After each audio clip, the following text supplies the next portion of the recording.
Ульян шәһәрендә мондай ислам мәдәният үзәкләре ачу башта Идел аръягы, хәзер Зия арты районы башлыгы. Шәһәр мэры урынбасары Наил Юмакуловның зур тырышлыгы нәтиҗәсе. Ул районда еллар буе ташланып хәлдә булган бинаны район автономиясенә түләүсез бирү турында карар кабул итте. Ә коммуналь хезмәтләрне яңа хуҗалар үзләре түләячәк. Хәзер биредә атна сайын мәдәни һәм дини чаралар уза, намазлар укыла, дәресләр алып барыла. Ә чираттагы ислам мәдәни үзәге 25 меңгә якын татар яшәүче Идел арты районында ачылачак. Аны ачу тантанасына бүген тирәк күрше төбәкләрдән дә килүчеләр байтак. Иң зур делегация Татарстаннан. Татар дөньясында менә мондай шәһәр уртасында әле менә шулай музейында, татар йортының да һәм шул вакытта халык өчен менә шул бүген ислам үзәген ачуы мин аны тагын бер әйтәсе килә, иң зур теләгем менә бу барысында эшләр алар менә монда утырган вади халык, безнең апалар, абыйларга һәм инде киләчәк буынга эшли торган биналар булсын иде. Татарстан районы булгач, анда җиңелрәк эш бара. Ә монда башка милләт, башка халык арасында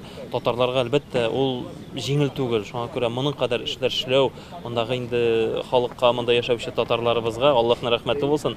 Бик зур тырышлык, бик зур хезмәт. Инде Аллаһ Субханаһу ва Тааля алга таба да хәерле хезмәтләр насыйп итсен. Хәзрәт дөрес әйтә, Рус төбәгендәге күп милләтле шәһәр үзәгендә шундый татар үзәге ачу җиңелләрдән түгел. Мондый урынга күпләрнең күзе төшми калмагандыр. Шуңа күрә дә узган елның август айында тизилеп килүче Нарат бураны ут төртеп яндырдылар. Ләкин әлеге идеяның авторы, район татар автономиясе рәисе, мәхәллә җитәкчесе Рафаэль Нәҗметдинов куркып кала торганнардан түгел. 7 ай эчендә яңа бура куеп, дуслар ярдәме, эшмәкәрләр белән бергә аны файдалануга тапшыра алды. Аллаһка шөкер, бер руководитель әйткән иде, моны нидә булды? Шуңдан бер ике мәртәбә мотор ясасаң Рафаэль ясатнабыз дип. Шуңа күрә безнең эшмәкәрләребезнең ярдәме шаенда бу бик тиз, бик мотор килеп чыкты, Аллаһка шөкер. Бик зур рәхмәт барчасына да, кем булышканнарга. Авырлыклар артта калды. Бүген кем әйтмешли, дошманнарны көнләштереп, дусларны сөендереп, район үзәгендә 9 картлы йортлар уртасында татар утары ачыла. Бу чыннан да зур бер хуҗалыкны хәтерләтә. Мондагы 2,5 гектар мәйданда мәчеттә узган гасырның 60-70 елларындагы татар авылы тормыш көнкүрешен чагылдырган музейда урын тапкан. Шундый музей йортларда күрсәтмәсәк, бар кешеләр мәчеткә дә керә алмый бит. Менә шу данлыклары белән килеп, ул гореф гадәтне саклау гына түгел бит, аны кемгәдер тапшырмасак ул бетә.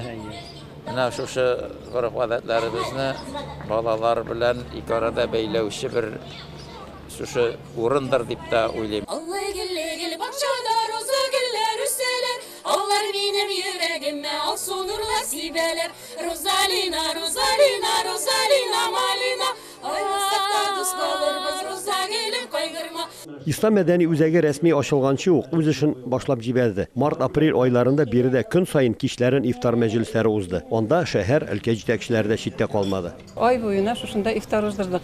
Безнең Аккалфа кызлары инде, Аккалфа кызлары килеп, ашарларга әзерләп, стәлләрне әзерләп куеп, бик күп кеше 60-ар, 70-ар, 120, 160-га хәтле булды кешеләр. Шундый музейларыбыз, шул музейларыбызга хәзер әле без балалар бакчасындагы балаларны экскурсияга алып килергә планыбызда тора. Анда уже учетка язылдылар безнең, андагы безнең көн күрешнең, татар мөхитенең тормышын, дөньясы, аларны барысы да хәтта үзебезнең милләттән булмаган кешеләр дә кызыксынып торалар.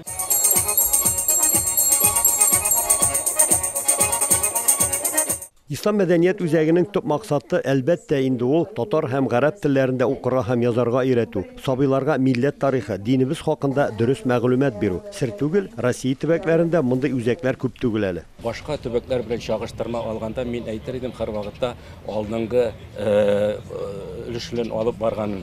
Инде шуны да күрәсебез килә, монда урта буын булсынмы, өлкән буын булсын, бала чагалар булсынмы, үзләренә урын таба белә. Шундый чаралар бик тә кирәк дип уйлыйм. Чөнки безнең халкыбызны бүгенге көндә дин өлкәсендә булсынмы, милләт мәсьәләсендә булсынмы, агарту өстендә эшлибез.